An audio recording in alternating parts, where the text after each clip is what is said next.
পশ্চিমবঙ্গের সকল আয়ুষ মিত্র ছাত্রছাত্রীকে জানাই অনেক শুভেচ্ছা এবং আরও একবার স্বাগতম। তো দেখো, আজকের ক্লাসটা হচ্ছে তোমাদের নতুন ক্লাস নম্বর 11। তো এটা রয়েছে তোমাদের অ্যাস্থমা সম্পর্কে। তো ক্লাসটা শুরু করার আগে বলি, যারা তোমরা চ্যানেলটি সাবস্ক্রাইব করোনি অবশ্যই সাবস্ক্রাইব করে আমাদের সঙ্গে যুক্ত হয়ে যাও। তো চলো দেরি না করে শুরু করি। দেখো, অ্যাস্থমা সম্পর্কে আমরা জানবো, এর আয়ুর্বেদিক ধারণা, কারণ, উপসর্গ, এর চিকিৎসা ও ফলাফল বিস্তারিতভাবে আমরা আজকে জানবো। তো চলো শুরু করি। অ্যাস্থমা সম্পর্কে ধারণা। অ্যাস্থমা জিনিসটা কি? দেখো, অ্যাস্থমা হলো একটা শ্বাসকষ্টজনিত দীর্ঘস্থায়ী রোগ। অর্থাৎ এটি একটা শ্বাসকষ্টজনিত একটা রোগ, যেখানে শ্বাসনালীর প্রদাহ ও সংকোচন ঘটে। অর্থাৎ কি হয়, শ্বাসনালীর প্রদাহ ও সংকোচন মানে ছোট হয়ে যায়, তাহলে শ্বাসনালীর প্রদাহ সংকোচন ঘটে, ফলে রোগীর শ্বাস নিতে কষ্ট হয়। তাহলে এর ফলে কি হয়, শ্বাস নিতে কষ্ট হয়, বিশেষ করে নিঃশ্বাস ছাড়ার সময় বেশি সমস্যা দেখা যায়। আয়ুর্বেদে এই রোগকে বলা হয় শ্বাস রোগ। তাহলে এটি হয়ে গেল তোমাদের যে অ্যাস্থমা। তাহলে অ্যাস্থমার ব্যাপারটা তোমরা বুঝতে পারলে, এটা হলো মূলত কষ্টজনিত একটা রোগ, যেখানে কি হয় তোমাদের যে এই শ্বাসনালীর প্রদাহ ও সংকোচনের কি হয় ঘটে থাকে, যার ফলে শ্বাস নিতে কষ্ট হয়। তো এর প্রধানত কফ ও বায়ু দোষের বিকৃতি থেকে উৎপন্ন। তাহলে এটি কী দোষের উৎপন্ন, কী দোষের বিকৃতি থেকে উৎপন্ন? এটি দেখো কফ ও বায়ু দোষের। এর আয়ুর্বেদিক মতে এর কারণ কী কী রয়েছে, আয়ুর্বেদিক কজেস কী রয়েছে? প্রধান দোষ রয়েছে কফ ও বায়ু দোষ। তো এটা আমরা পড়লাম। যখন বায়ু দোষের সঙ্গে মিশে শ্বাসনালীর পথ বন্ধ করে দেয়, তখন শ্বাস নিতে অসুবিধা হয়।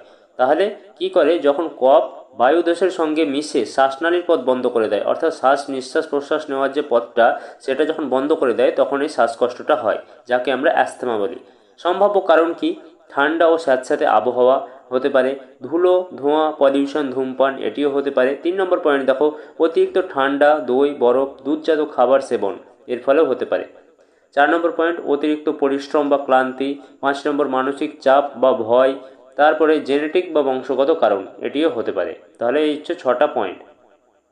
তারপরে আমরা দেখব এর উপসর্গ বা সিমটম সম্পর্কে। শ্বাস নিতে কষ্ট বা হাঁপানি, এটি হলো তোমাদের সবথেকে প্রথম উপসর্গ, যে শ্বাস নিতে অবশ্যই কষ্ট হবে। বুক ভারী লাগা, কফ জমে থাকা বা কাশি, অর্থাৎ কফ জমে থাকবে এবং কাশির সৃষ্টি হবে। রাতে বা ভোরে শ্বাসকষ্ট বাড়বে। তারপরে হুইজিং জিনিসটা কি? শ্বাস নেওয়ার সময় শীষের মতো শব্দ, অর্থাৎ একটা আওয়াজ হবে, শব্দ হবে। তারপরে ঘুমের সমস্যা বা দম বন্ধ হয়ে আসা। এই হচ্ছে তোমাদের 6টা পয়েন্ট সিমটম সম্পর্কে বা উপসর্গ। তারপরে আমরা চলে যাব আয়ুর্বেদিক শ্রেণীবিন্যাস, এর টাইপস অফ কি রয়েছে, শ্বাসা রোগ। তাহলে এই শ্বাস রোগের যে আয়ুর্বেদিক শ্রেণীবিন্যাস, এটা একটু আমরা জানবো। যে মহাশ্বাসা, গুরুতর অবস্থা, ক্রমাগত দম বন্ধ হয়ে আসা, এটি হয়ে যাচ্ছে তোমাদের মহাশ্বাসা। অর্থাৎ এটা একটা খুবই আর কি হাই লেভেলে, এটা একদম টপ লেভেলে যদি চলে যায় এই অ্যাস্থমা রোগটা, তখন এটা হয়ে যায়।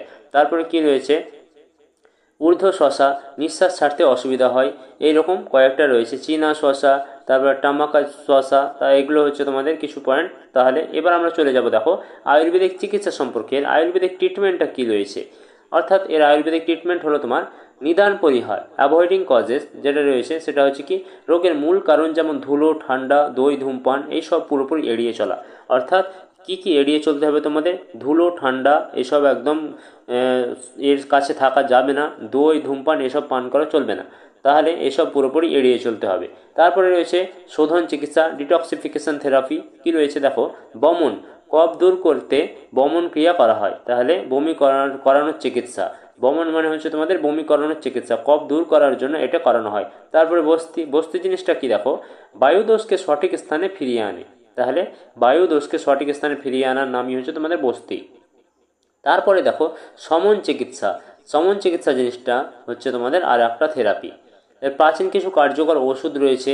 এই ওষুধ সম্পর্কে তোমরা দেখো কি রয়েছে, সিটোপ্যালাডি চূর্ণ, তারপরে রয়েছে তালিসাডি চূর্ণ, তারপরে কন্টাকারি, অ্যাভেলেহা, এসব কিছু রয়েছে তোমাদের। এটা প্রাচীন, এটা খুব একটা ইম্পর্ট্যান্ট নয়।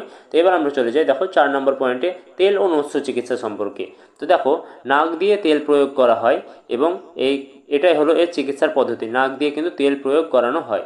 5 নম্বর দেখো, জীবনযাপন বা লাইফস্টাইল এবং ডায়েট সম্পর্কে একটু জানি। যে ঠান্ডা খাবার, দুধ, দই, বরফজাত খাবার পরিহার করা।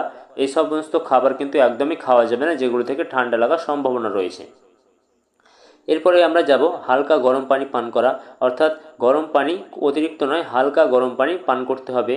তারপরে প্রতিদিন হালকা ব্যায়াম, প্রাণায়াম, ভস্ত্রিকা ও অনুলোম বিলোম এই ধরনের প্রাণায়ামগুলো তোমাদের অবশ্যই করা প্রয়োজন। মানসিক চাপ কমানো, পর্যাপ্ত ঘুম। আমরা প্রায় দেখছি যে প্রতিটা রোগের ক্ষেত্রে কিন্তু মানসিক চাপটা একটা গুরুত্বপূর্ণ অপশন। তো এটা কিন্তু অবশ্যই তোমাদের কমাতে হবে, এই ধরনের চাপ কিন্তু থাকা উচিত নয়। আয়ুর্বেদিক ফলাফল আমরা দেখব এবার, যে প্রোগনোসিস অ্যান্ড বেনিফিটস। নিয়মিত আয়ুর্বেদিক চিকিৎসায় শ্বাসকষ্ট ও কফ কমে যায়। আচ্ছা, শ্বাসকষ্ট ও কফ জমা কমে যায় যদি আয়ুর্বেদিক চিকিৎসা রেগুলার করানো হয়। রোগের পুনরাবৃত্তি কমে, রোগীর ইমিউনিটি বাড়ে। তারপরে দীর্ঘমেয়াদে ব্রঙ্কিয়াল ইনফ্লামেশন কমে, রোগীর জীবনমান উন্নত হয়, অর্থাৎ তার জীবনযাপনের যে ব্যাপারটা রয়েছে সেটা কিন্তু আরও উন্নত হয়। সহায়ক ঘরোয়া প্রতিকার কী রয়েছে দেখো, হোম রেমেডিস যেগুলো রয়েছে, যে মধু প্লাস আদা প্লাস কালো গোলমরিচ দিনে 2 বার নিতে হবে আর কি। তাহলে কিন্তু এটা ঠান্ডা লাগাটা অনেকটা কমে যাবে, যে কফ জমাটা সেটা কমে যাবে। তুলসী পাতা ও মধু মিশিয়ে সেবন, তুলসী পাতার সঙ্গে যদি মধু মিশিয়ে সেবন করা হয় তাহলেও কিন্তু এর থেকে প্রতিকার মেলবে। তারপরে দেখো 3 নম্বর পয়েন্ট, গরম পানি বাষ্প নেওয়া, যে ভ্যাপার আমরা বলি সেই ভ্যাপার গরম পানি বাষ্প, এটা কিন্তু ইনহেল করতে হয়, নিতে হয়। তারপরে 4 নম্বর দেখো, হলুদ ও দুধ গরম করে রাতে ঘুমাবার আগে সেবন করা। তাহলে হলুদ ও দুধ একসঙ্গে মিশিয়ে রাতে ঘুমানোর আগে কিন্তু সেবন করতে হবে। প্রাণায়াম ও যোগ এবং প্রাণায়াম কী কী করা উচিত সেই সম্পর্কে আমরা দেখব। দেখো যে কী কী যোগ, অনুলোম বিলোম, ভস্ত্রিকা। তাহলে অনুলোম বিলোম অবশ্যই একটা খুব গুরুত্বপূর্ণ যোগাসন, এটা কিন্তু প্রতিটা রোগের ক্ষেত্রে করতে বলা হয়। তারপর ভস্ত্রিকা করতে বলা হয়। তারপরে কপালভাতি যেটা রয়েছে, কপালভাতি যে যোগাসন সেটাও কিন্তু খুব গুরুত্বপূর্ণ। তারপরে আরামদায়ক যোগাসন যেমন রয়েছে ভুজঙ্গাসন, তারপরে মৎস্যাসন, সেতুবন্ধাসন। তাহলে এইগুলো হচ্ছে তোমাদের কি, যে যোগগুলো করতে বলা হয়েছে সেই যোগগুলো। এবার আমরা দেখব এর উপসংহার সম্পর্কে একটু, যে আয়ুর্বেদে মতে অ্যাস্থমা একটি কফ বায়ু দোষজনিত রোগ। তাহলে এটি একটি কফ বায়ু দোষজনিত রোগ, যা জীবনযাপন, খাদ্যাভ্যাস ও নিয়মিত আয়ুর্বেদিক চিকিৎসার মাধ্যমে সম্পূর্ণ নিয়ন্ত্রণে আনা সম্ভব। অর্থাৎ এটি কি করবে, যে আয়ুর্বেদিক চিকিৎসা যদি করানো হয় তাহলে কিন্তু এটা সম্পূর্ণ নিয়ন্ত্রণে আনা যাবে। এর দীর্ঘমেয়াদে এটি রোগীর শ্বাস প্রশ্বাসের শক্তি বৃদ্ধি করে ও রোগ পুনরায় ফিরে আসা প্রতিরোধ করে। তাহলে আয়ুর্বেদ মতে যদি এর চিকিৎসা করা হয় তাহলে কিন্তু এই রোগ আর হওয়ার সম্ভাবনা থাকবে না। তাহলে আয়ুর্বেদের অনুযায়ী কিন্তু এই রোগ নিয়ন্ত্রণে আনা যাবে। তো এই ছিল তোমাদের অ্যাস্থমা ক্লাসের সমস্ত বিষয়বস্তু। আশা করছি বুঝতে পেরেছো, এবং আরও যদি কোনো প্রশ্ন থাকে অবশ্যই কমেন্ট করে জানাবে। এর পরের ক্লাসে আমরা এর যে সমস্ত ইম্পর্টেন্ট এমসিকিউগুলো রয়েছে সেই এমসিকিউগুলো নিয়ে আলোচনা করব। তোমরা সবাই অপেক্ষা করো এবং চ্যানেলটি সাবস্ক্রাইব করে আমাদের সঙ্গে যুক্ত থাকো, যাতে যখনই আমি এই ধরনের এমসিকিউ ক্লাস বা টেস্ট প্র্যাকটিস সেট ক্লাস করাই তখন যাতে তোমরা এর নোটিফিকেশনটা পেয়ে যাও। তো ঠিক আছে, আজকে এতটুকুই, ধন্যবাদ।